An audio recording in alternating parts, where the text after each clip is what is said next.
Hello, we are discussing about GATE 2011 ECE paper, and this question is related to analog circuits.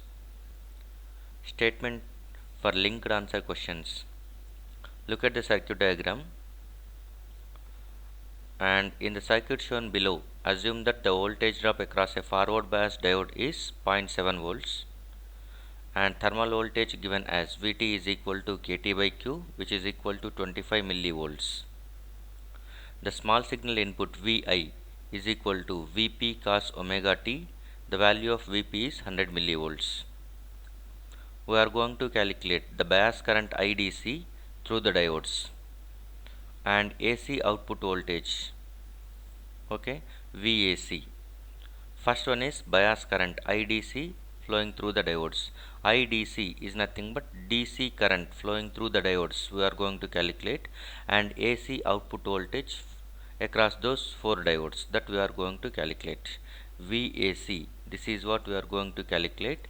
VAC across this one, okay, across these four diodes, that is across this one we are going to calculate AC output voltage and current flowing through DC current flowing through the diodes, capital IDC, we are going to calculate.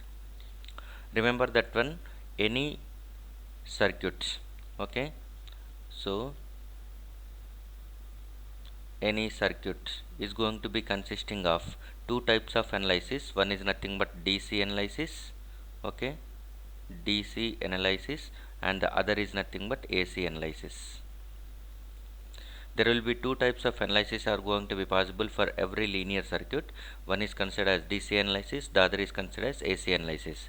The network or the circuit may consisting of diodes, transistors, BJTs, MOSFETs, or any other things, okay. So every circuit can be considered as a superposition of two analysis. One is DC analysis, the other is AC analysis.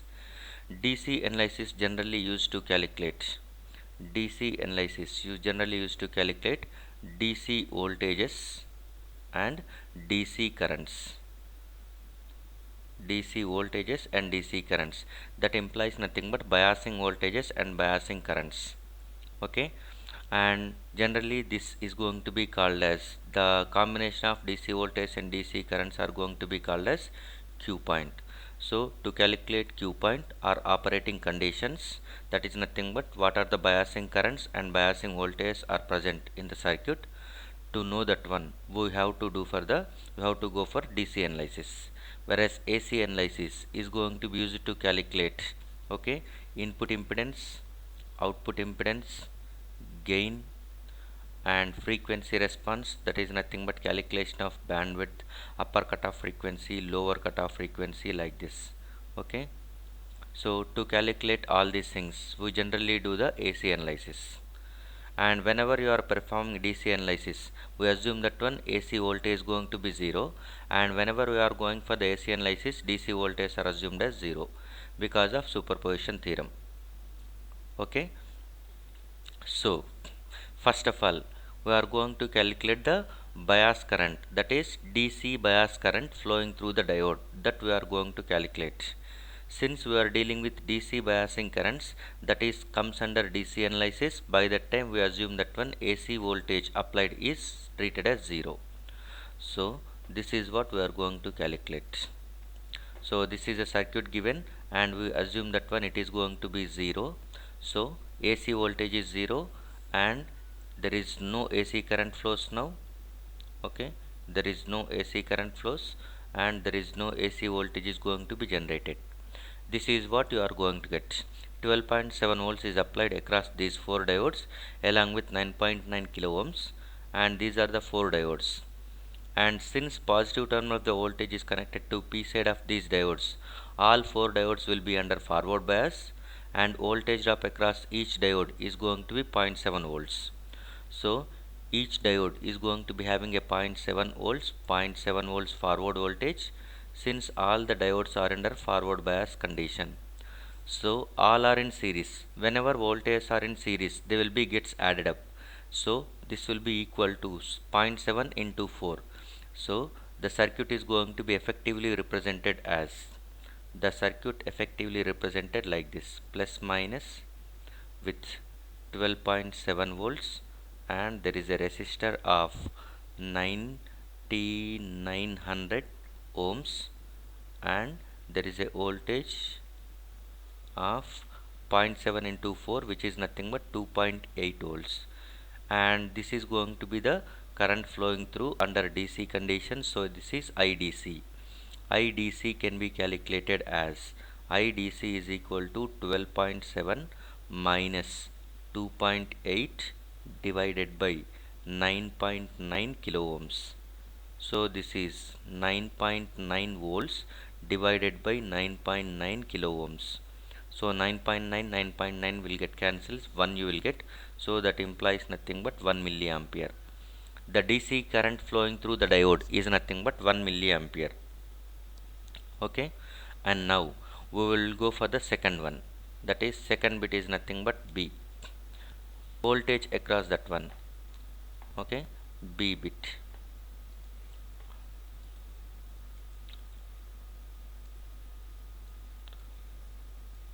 So B implies nothing but we are going to calculate the voltage drop, AC voltage drop across the 4 diodes. That is, here we are interested in, okay, only AC voltages and AC currents. So what you are going to calculate is nothing but VAC, and here we assume that one this is 0, so that DC analysis, we are going for the AC analysis, so DC voltage will be treated as 0 and VA is only applied, so that only AC currents are flowing. And now the diodes has to replace with its equivalent value, that is nothing but equivalent resistance. Now this will be equal to 9.9k, okay, along with those 4 diodes are going to be represented with their equivalent resistance like this. So 4 diodes are going to be replaced with their equivalent resistances, AC resistances, okay, and it is connected with VI, that is nothing but AC voltage. VP cos omega t it was given as. So now this will be equal to, since all diodes are identical, this is going to be treated as R, and totally you can say it as this is nothing but 4 times of R value. Since the resistances are in series, they will be added up. So 4R, the voltage across this 4R is nothing but VAC. VAC is nothing but voltage drop, current flowing through this one into 4 times of R is nothing but output voltage. Okay. Now R value can be calculated like this. R value, small r implies nothing but Vt by I. Small value is nothing but Vt by I. AC resistance is nothing but, okay, generally it is eta Vt by I, and since it is not mentioned anything, we can consider it as eta is equal to 1. So generally we will write it as R is equal to Vt by I. Vt is given as 25 millivolts and I implies nothing but DC bias current flowing through the diode, that is 1 milliampere. So it is equal to 25 ohms. So R value is 25 ohms. 4R implies nothing but 100 ohms.